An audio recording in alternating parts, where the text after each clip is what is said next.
Me, 36 male, with my 42 female of 2 years. I suspect she's up to some shenanigans. It's going to be interesting, so stick till the end. I've been seeing this gorgeous woman for 2 years, and she's meant everything to me. We've always been like two peas in a pod, and I love her. We've always had our week or weekend plans set since we travel a lot, and having these plans set is a crucial aspect because of the preparations I make for a trip. Well, she canceled on me for a weekend vacation many months ago. It was unexpected and took me off guard, but that's life. She had made the decision to attend a party with her pals. It wasn't a huge problem, and I promised her I'd pick her up whenever she phoned. I wished her a good night and hoped to hear from her before the end of the night. The night comes to a conclusion, and instead of a come pick up my drunk self, I get I'm going to spend the night with my buddy here. I was cool with it and told her to rest up and have a good night. Something was amiss when we eventually met up again a week later. While we were eating, my spider sense was tingling, and she was looking everywhere except at my face.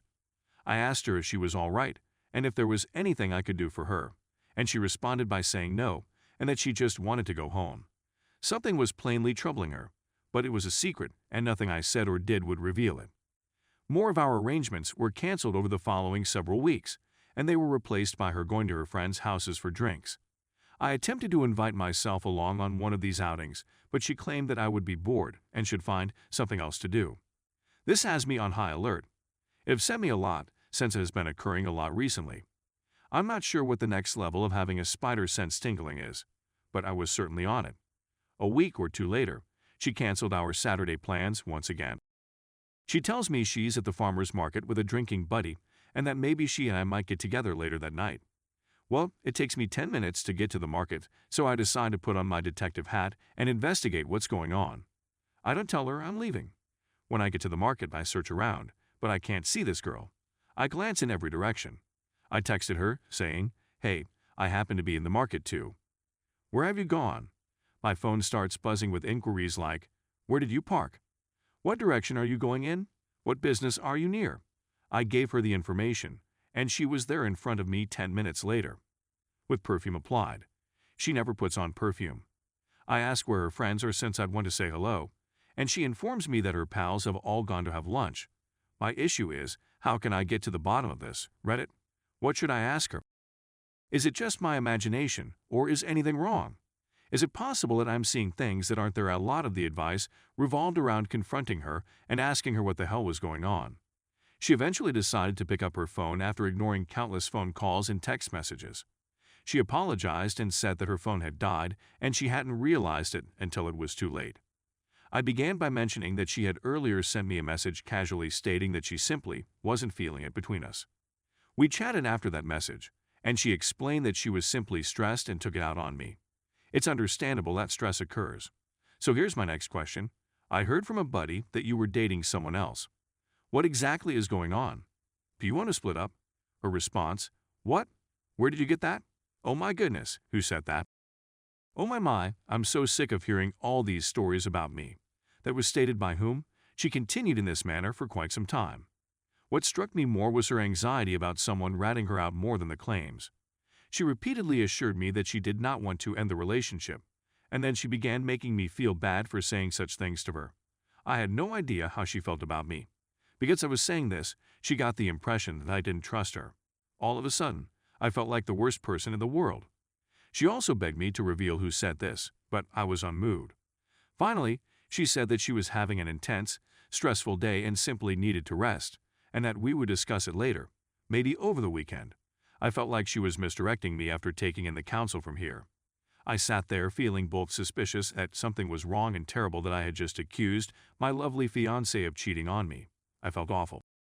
I sat for a while, feeling as though I had just blown a massive hole in our relationship.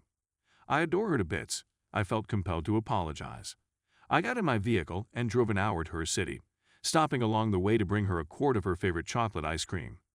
When I went inside the store to get this treat, I ran into her daughter, who was hanging out with her boyfriend. They were both in college, taking night courses, and had just gotten out of school and were looking for a treat. We were speaking, and she said that she was going to spend the night with her boyfriend, but that she had forgotten one of her workbooks and wanted to stop by the home right away to pick it up. After a brief conversation, the daughter's boyfriend drove away, and we both drove up to my GF home. Because they had designated parking at her apartment, I drove onto the street. Her daughter actually drove up behind me instead of in her own place, and as we came up to the door, I asked, "What's up, neighbor? You grabbed your spot again?" "No, it isn't my neighbor's automobile."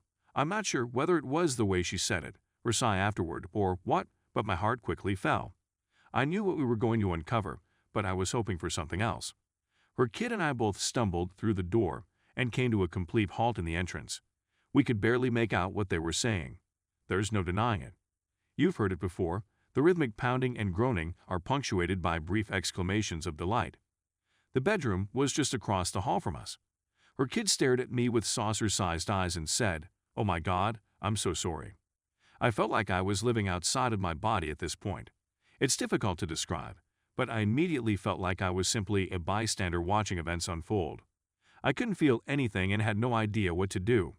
I'm standing here with a quart of ice cream while my girlfriend is being railed in her bedroom. I had no notion of what to do. My whole body felt as though I couldn't control it. Her kid yells, "Mom, what the?" in a voice that sounded like a combination between a banshee shriek and a fire truck siren. My girlfriend really hurried out of the bedroom, nude, probably thinking there was an emergency. Perhaps motherly intuition that something horrible has just occurred. I'm not sure. She began to make words, but stopped as soon as she saw the two of us standing there. Eventually, she blurted out a string of words. "Oh my goodness. What exactly are you doing here? You have no business being here. What exactly are you doing here?" She continued saying it till she fled back into her bedroom. I remained standing, stunned. I'm still getting out-of-body experiences. I'm not sure how much time has gone by. Whether in seconds or hours, it becomes hazy. She emerged from the bedroom dressed in her pajamas, chatting to whomever was on the other side of the bedroom door. My girlfriend, now ex, began ranting at her kid and me about why we were at home. I believe she began weeping and making incomprehensible sounds as the reality of things began to dawn on her. Her kid begins to yell at her, "How could you do this? And did you do it?" Agony had enough of it by this point. I couldn't stand the thought of gazing at her any longer. Everything in my body felt numb, and my ears were ringing. My body had not yet become mine. As I went out the door, I said to her, "I know you get hungry after, so here's some ice cream," and placed the ice cream on her kitchen table before walking away. She broke down and sobbed "No," but I just kept going and drove back home with her. That occurred only a few days ago. I didn't go to work the next day. My phone had completely blown up. I haven't replied to your message. Some of my favorite messages are included below for your reading pleasure. I believe that if we had spent more time together, it would not have happened. It is completely meaningless. You are well aware of my feelings for you. If you cared about us or our relationship, you'd reach out to me," says the author. "Do you really believe you're ignoring me? Please is a word that I use often. If you were interested, we could figure something out. It seems to go on and on forever. Right now, I'm still a bit numb after the experience. I really don't comprehend what happened or why it happened. I gave all I had to this child and her family, and it did make a difference. Even when things were tough, I was there to provide for them and contribute significantly to making our lives better. Despite the fact that I know I shouldn't be feeling this way, I'm having the sensation that I don't matter or that I can't make anybody happy right now. It's a source of irritation. I'm sure I'll get over it, but it's a tremendous pain right now. I'm not sure what's causing this or how it came about. Our performance was also outstanding. I have a slew of questions for her, but I'm trying to restrain myself from contacting her and instead just move on. Having said that, I should have saved the ice cream for later.